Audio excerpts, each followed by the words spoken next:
Hi everyone, welcome back to my channel. This is Josie's Point of View, where we focus on human interest stories from the Carolinas and beyond. Today it's Monday and it's April the 18th, 2022. Thank you so much for tuning in.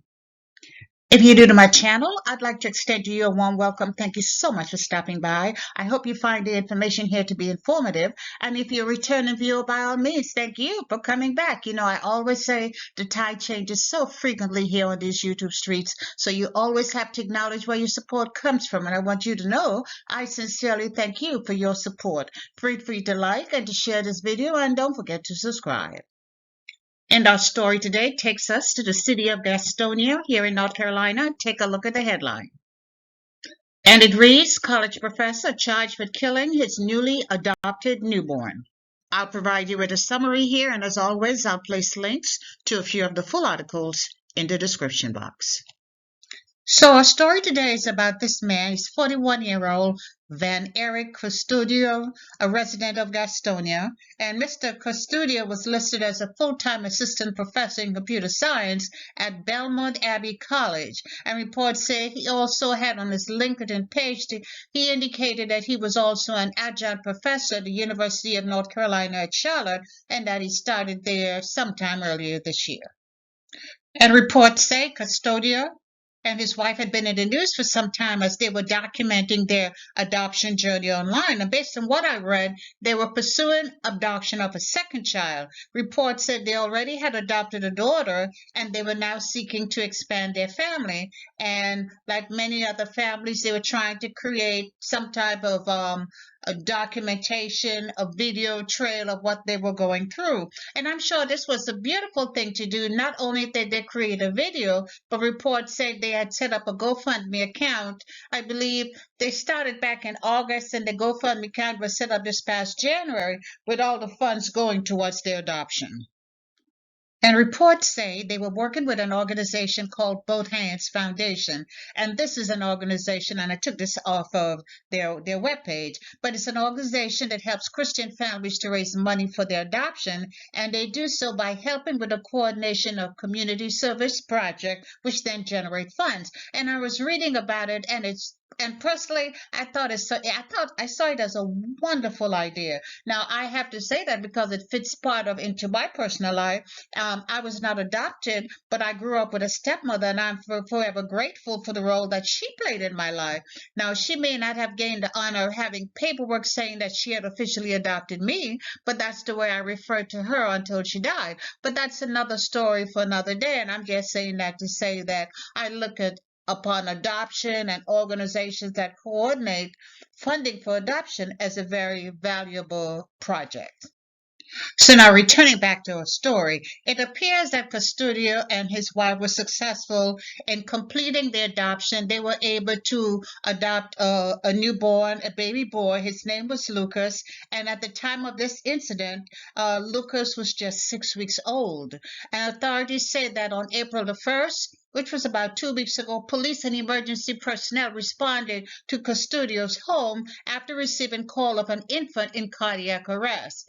Now, once EMS arrived and did the assessment of the baby, he was taken to the nearby hospital where authorities determined that the baby had injuries that were consistent with being physically abused.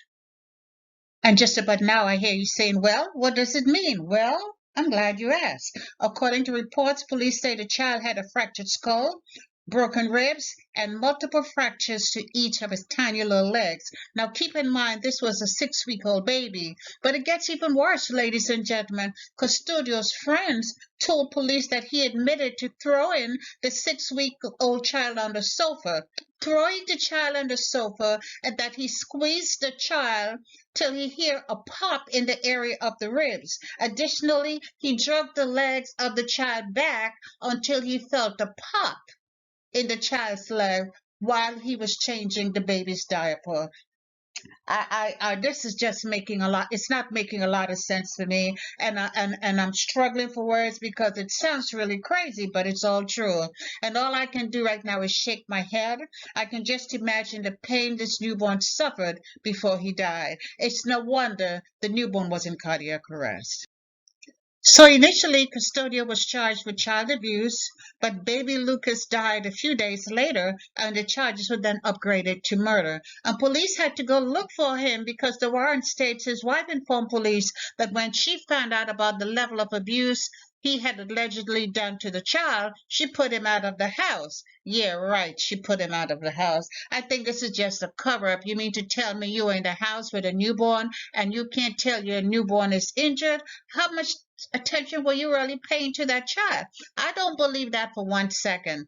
That may have been what she told police to distance herself from being prosecuted allegedly, but it does not necessarily mean that it's true, allegedly.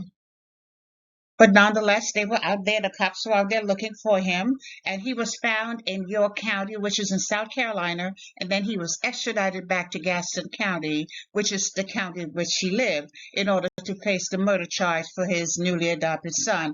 And he remains in jail with a $500,000 bond. Now, Belmont Abbey College, which is a school where he was an assistant professor in computer science, that school issued a statement. First, they acknowledged that he was hired in 2019, that he was recently placed on family leave. That's probably when the adoption happened. He was placed on family leave. And they say that last Wednesday, which is the day he was arrested, they stated that he was suspended from the university.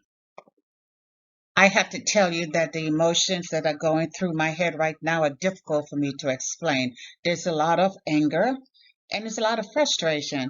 And I have to tell you, this is probably one of the most cruel cases of abuse of a newborn I have ever encountered. And it's definitely the worst I've had to talk about since I've had this YouTube channel. I just can't believe a couple in their right mind who was so excited about adoption to the point where they created a video and they were documenting it by a video. I just can't imagine someone like that who had already adopted a child and was successful in gaining a second adopted child. It's hard for me to imagine what could have changed so drastically that the father willingly broke that baby's legs multiple times and did not seek medical treatment for that newborn. That horrible, horrible human being had been throwing that newborn on a sofa. What the hell? This was a newborn. This was a human being, not a rag doll.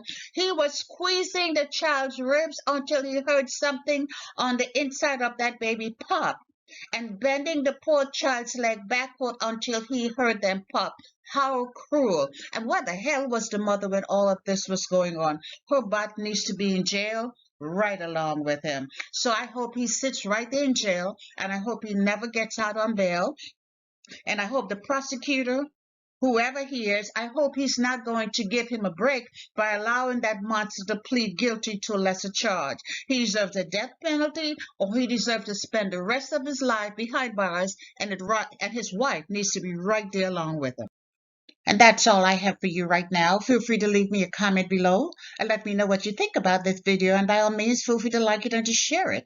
And if you haven't done so already, I want to invite you to subscribe to my channel by clicking on that red subscribe button. It's on the bottom right-hand corner of your screen. And if you click on the bell that looks just like this one here, it's the notification bell. If you click on that notification bell, you'll be the first to know whenever a new video is uploaded. I thank you for watching, and I'll talk to you soon. Bye.